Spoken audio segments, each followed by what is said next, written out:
Hey, welcome back to the Greater You. Good to see you guys today. You saw a post, hopefully, the other day that I put out there on social media from Dr. Alphonsus. This was an awesome post. Bumped into this online and wanted to give him a shout out.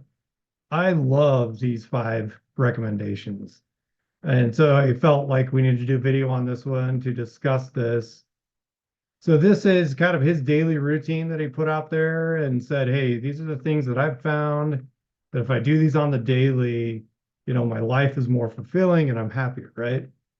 We completely agree at the Greater You. This is 100% in alignment. You guys know that we have our seven areas of wellness and well-being that we talk about, like body, mind, spirit, relationships, financial well-being, service, all these different areas. Well, so think about these five and look at how this could be pretty game changing for a person, especially if a person's feeling kind of down, a little in the dumps, a little bit lost, and feeling like, you're kind of wasting time or spending too much time doom scrolling or spending too much time playing video games or watching Netflix or just kind of wasting time. And you're like, gosh, something's missing in my life. Try these five steps, even do like three of them a day, and you're probably going to start to feel better. It's going to be totally in alignment with, the stuff you're going to feel as far as, positive psychology is going to agree with this big time. Excuse me. So let's go through these. Those five recommendations: do something, no matter how small, to advance my life mission or calling. So we need to know our sense of purpose. Now, remember that Marty Seligman's Perma Plus model, which we've talked about and have videos on, it's really important that we understand our sense of purpose and we create or decide on our sense of purpose. Once we've done that, doing something, even just something small each day, towards our mission or life calling really is going to help us feel a sense of fulfillment. Reading that book, posting that thing on social media, giving a shout out, helping a client, whatever it is, what's your life purpose and what small action can you take that will help you move towards it, right? Number two, do something, anything, no matter how small, to put a smile on somebody's face. So I just experienced this the other day. I'm a cyclist and do all kinds of stuff, and it warmed up just enough to do some road cycling. And I was on the road the other day, and I was turning a corner, signaled, and I was turning into this neighborhood towards the end of my ride. It was about a 20-mile ride, and feeling pretty good. And right there, as I'm doing this, I turn this corner. There's this woman there walking her dog with her baby in a stroller. And she looked at me and grinned. It was like a full face grin, not like a laughing grin, but just a happy grin. That put a smile on my face. I was like, oh man, it was a nice little moment. Something as simple as smiling at someone might help them get a smile on their face, right? So that's something to think about. What can you do to put a smile on someone's face? Send them that nice text, give them that attaboy, give them that high five, do something to cheer someone on and put a smile on their face. Number three, do something, no matter how small, to acquire some new knowledge, skill, or capacity or capability each day. So acquiring knowledge, especially knowledge that's in relation to your mission or calling in life, is really going to help you feel like you're getting that sense of purpose and accomplishment moving forward each day, right?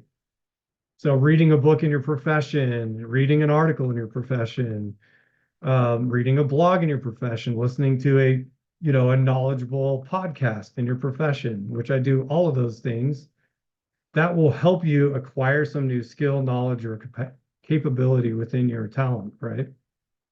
So that's a great piece of advice. Number four, do something, no matter how small, to acknowledge my many blessings and demonstrate good stewardship over what I have. Oh my goodness, that one touched my heart when I read that. I love that. We have stewardships. What is a stewardship? A stewardship is the thing that you're over in your life. Is it your household? Is it your job? Do you own a van and you're like touring the company? Your stewardship's your van.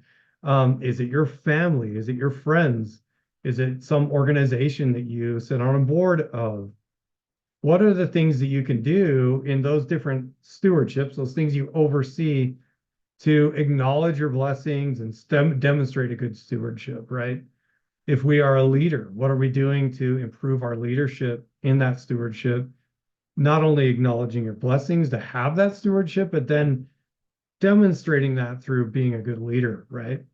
By the way, shout out there, a great leadership book, Stan Partlow, Relentless Leadership.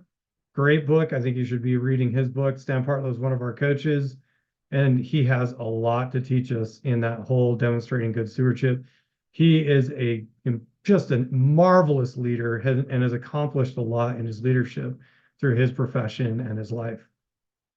Okay, so number 5, no, do something, no matter how small, to observe a religious, maybe spiritual tenet or nurture your spirituality.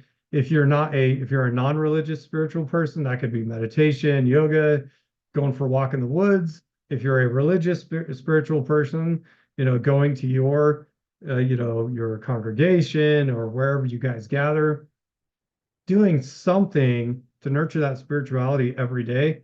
For me, it's diving into religious readings and books. That helps me. I'm a big fan of meditation. I do that many days.